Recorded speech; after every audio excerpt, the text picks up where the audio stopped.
Hey everybody, welcome back.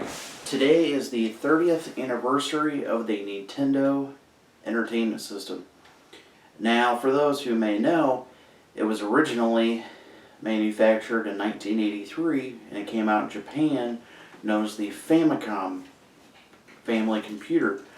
Now, in 1983, by that point, it was the crash of the video game market because of Atari. And a lot of people weren't very keen on buying another video game system, let alone manufacturing, due to the huge money loss.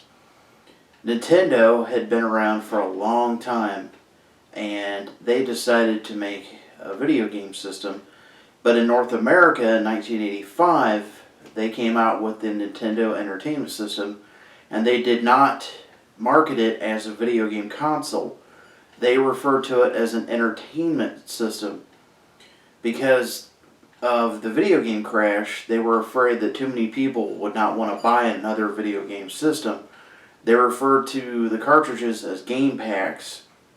They wanted it to be more targeted towards, obviously, kids and adults would play it as well, but they wanted to separate themselves marketing-wise from it being a video game system.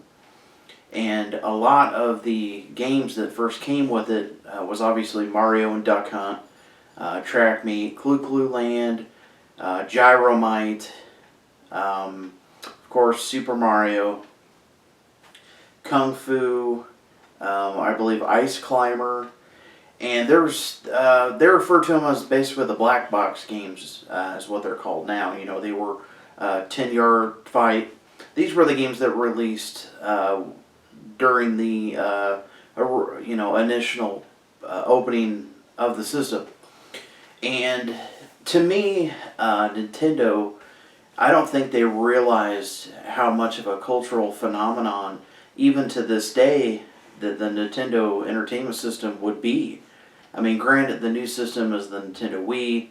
We had the GameCube, the Nintendo 64, Super Nintendo.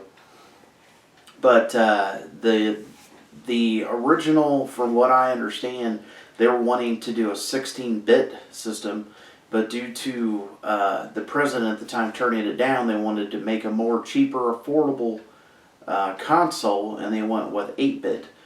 Now, the games, a lot of them don't necessarily hold up even today in 2015.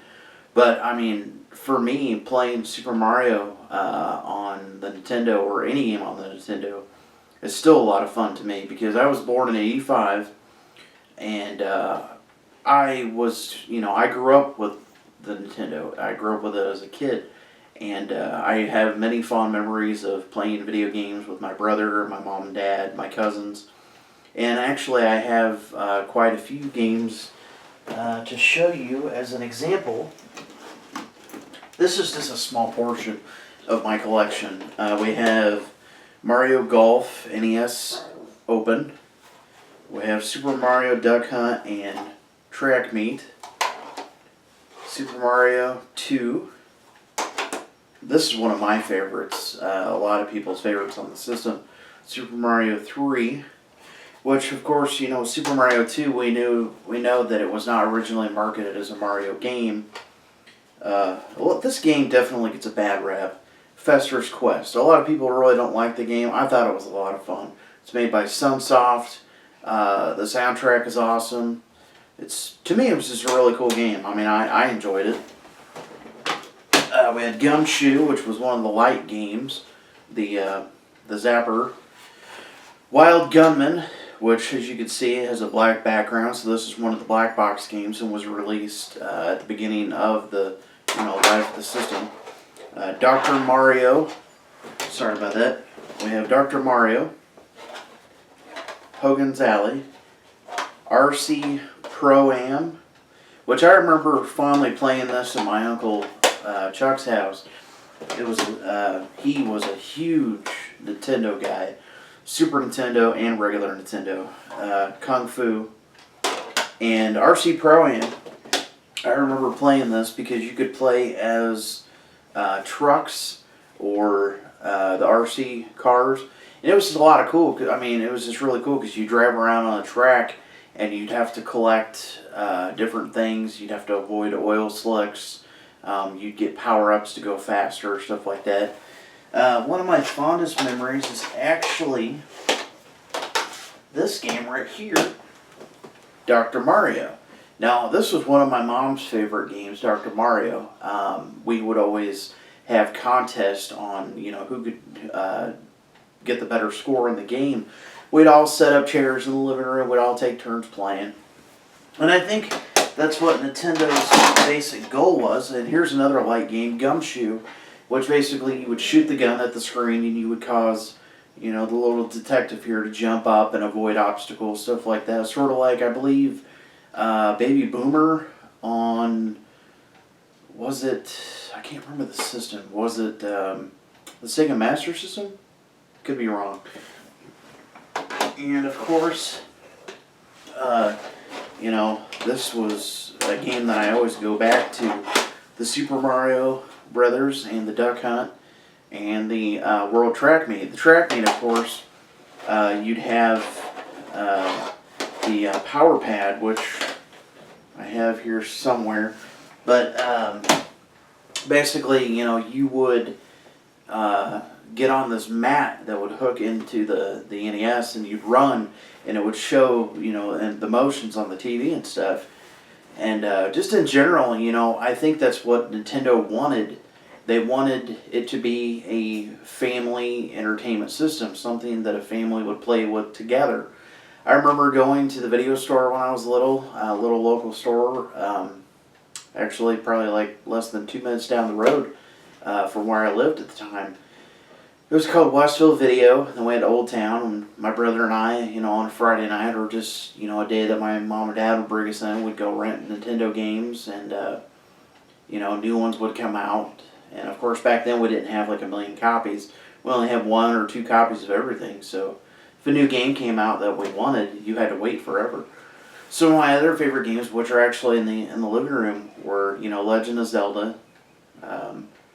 What else? There was quite a few when it comes to, the video game library that were just a lot of fun. Paperboy, Rampage. Some of these games were ported from the arcade to the Nintendo. Pac-Man wasn't really that great. I got it in there. Trying to think of some other really good games. A Boy and His Blob was a lot of fun. And I watched a video earlier today, 8-Bit Eric, where he talked, there's a lot of people that, started their YouTube channels to, basically appreciate and discuss NES reviews and games and stuff like that. I would love to get my hands on a Famicom. But, they came out in, obviously they came out in Japan, so in order for me to find one, I would either have to have someone ship it from there, or someone that happened to bring it over here, to the U.S. What can I say? I mean, some of the characters that are synonymous with Nintendo is obviously Mario, Luigi, Princess Peach, which is also referred to as Princess Toadstool, Toad, Yoshi, and then of course you'd have Wario later on. Excuse me. And a lot of these games were just a lot of fun. I mean, Fester's Quest, even though it was a difficult game, but it was a lot of fun. I've still yet to beat it to this day. But I honestly can say that the games that I have in my collection are the exact same games that I had when I was little. I remember borrowing games from friends. They borrowed games from me. It was just a real good bonding thing with my brother. We would play Nintendo. Wild Gunman, of course. You remember if you watch Back to the Future 2, Marty played Wild Gunman in the Cafe 80s. And it was a light gun, and you would, shoot the bad guys on the screen and they'd fall and stuff like that. The Zapper was an awesome thing to have. Rob the Robot, on the other hand, I wouldn't say Rob the Robot was a success by any means. And of course you had the Power Glove, which I do not have the Power Glove. There was only a handful of games that actually came out with it. It was a glove that you would put on, and the motions of the glove would, cause things to happen on the screen. But what can I say? 30 years for the Nintendo Entertainment System. Who knew that even to this day everyone would still appreciate it? I mean, I grew up with it. I still have my original Nintendo.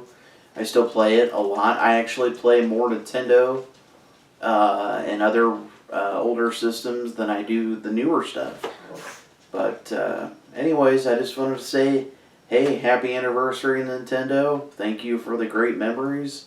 And I'll see you next time.